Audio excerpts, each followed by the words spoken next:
Hello, everyone. Welcome to Development Palates. I am Aaron Loomis. With me today is Seth Geis and John McTavish. How you guys doing tonight? Doing well, man. Doing good, man.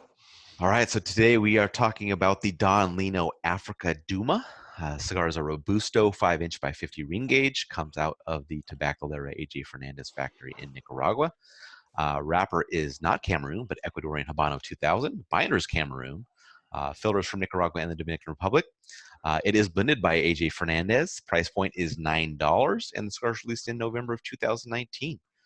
So with all that out of the way, Seth, take us through your overall experience with this cigar. I mean, listen, it's great to see Don Lino Africa back. It's kind of a cool. I'll tell you one thing. No matter what the blend, I could see the blend as I always get excited about this because I always forget about it because I see Africa and I think there's a lot of Cameroon, but it's just lacking in the Cameroon. I think it's a solid flavor profile overall. You know, it's kind of just shows a little bit of qualities from a lot of the tobaccos in it, but it doesn't really go anywhere special. And I think when you release a cigar like Don Lino Africa with the name Africa, I think you need to have a lot more Cameroon and African tobacco present to really capture the smoker to do tribute to the line. What about you, John? So there's been this trend in Hollywood the last couple of years where they're kind of running out of ideas to come up with new concepts for movies and TV shows, and so they're rebooting stuff.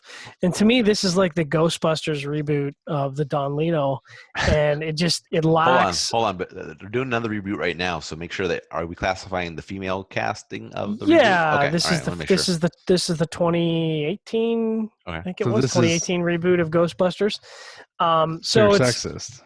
Yeah, I'm sexist. That's right, because there's no Cameroon in the Ghostbusters, and you can't do the Don Lino without the Cameroon. You know, you can't. It's like if you did Ghostbusters and there were no ghosts. It was just it was an analog for, the sadness that lives all inside of us. It's like, no, that's not what Ghostbusters is all about. And Don Lino is about Cameroon, and this has no Cameroon. To me, this cigar maybe represents more than any other cigar I've reviewed this year. The disappointment I have for some of the releases this year is like, it's just a paint by numbers, average profile that doesn't really elevate itself above anything else that's in the market, which isn't to say it's a bad cigar. I think there's lots of people that would smoke this and be very, very satisfied because it comes out of AJ's factory. The construction is impeccable, and it is. So you're getting your value worth there. But in terms of flavor performance, we expect more, and this didn't deliver for me. Aaron? Yeah, if you kind of compared this cigar to some of the great African runners, I would say that this is more of a sprinter than a long distance runner. The only flavorful part was in the first inch, and then after that, it was pretty much an average flavor profile the rest of the way. I never smoked the original Don Lino Africa, so I can't compare how it goes to that, but I would assume, based on how everybody's fawning over the return of this, that original release was a better smoke than this one was. This is not going to be a cigar I'm going to go back to. I'm going to go ahead and chalk this up to another, pull it out of the box AJ Fernandez blend. But had a slow smoking time, so you could smoke it. Maybe get a good value out of the smoking time for the price. But if you're a fan of the original, smoke this. See if it kind of reignites your childhood. But for me, it's probably a bit of a miss. Getting into the scores, let's start at the top with you, Seth, at 6.10. I was right behind at 6 even, and then John at 5.65. So, Seth, 6.10. I'm sorry, I'm still laughing about the reuniting. I'm just picturing this little kid smoking a Don Lino. So they used to advertise in the good old days. They have a picture of that in Time magazine, I think. I'm sure they do somewhere. It's, I remember smoking I know I smoked the original Don Lino Africas. Don't even ask me how they are. I don't remember. I think everyone kind of gets excited to see stuff come back. I think there's always this hope that, I think for me, that there's going to be some blend, especially when you see a lot of different tobacco in there, including Cameroon, that it's going to be really exciting and good. It's not a bad blend, but what the fuck do you want, Ava? But it's not wowing. But as you said, and we've said countless times with anything, it's got great construction. So maybe we should just say talk about where the factory comes out of if it's not AJ Fernandez. Right.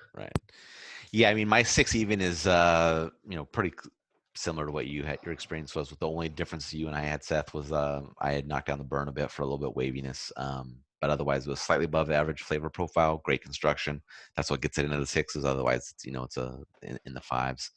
All right, John, 5.65. Man, I'm tired of carrying the mantle, Aaron Loomis. It's a hard responsibility to be the voice of reason here. And, it's a very average cigar experience. I did have a relight in the construction that I marked down, so I did have to knock it a little bit for construction. But really, the story here is just it's an average cigar. And like you said, if I was handed this cigar, I just wouldn't be interested in smoking this again because it just wasn't that interesting for me. Maybe people out there will read the flavor notes and that's something that appeals to them. But for me, this just didn't do anything for me. All right. Any other final thoughts from you guys on this one? When you started talking about African runners, I thought you were going to actually start listing them by names. That would have been dope. They're in the review. They're in the review by name. Okay. I thought you were going to start listing them, and I was going to be like, holy shit. You can look at the notes. They're in there. I'm just, I need to leave something for the people to go to the website and read, man. I'm not gonna just lay it all out. This explains why you're silent on every other sport. If you're learning African runners, you deserve every right not to participate. Apparently, that's his thing: baseball and runners. Baseball and runners. That's right. I love it. Running all of that, yeah. I mean, we're gonna edit that out, right? All right. When we get letters from the NAACP, I'm gonna be afforded your guys' address. I donate to them. That's okay. It's a joke. And the SLPC. All right. So. If YouTube hasn't taken down this video and you're still watching it, you can catch it. You can subscribe to us, but please check out the website for the full review. No racism there. But catch us on all social media channels, and you can catch all of our review recaps on podcasts, so iTunes, Google Play, and Podbean. Thank you for tuning in. Catch you on the next one.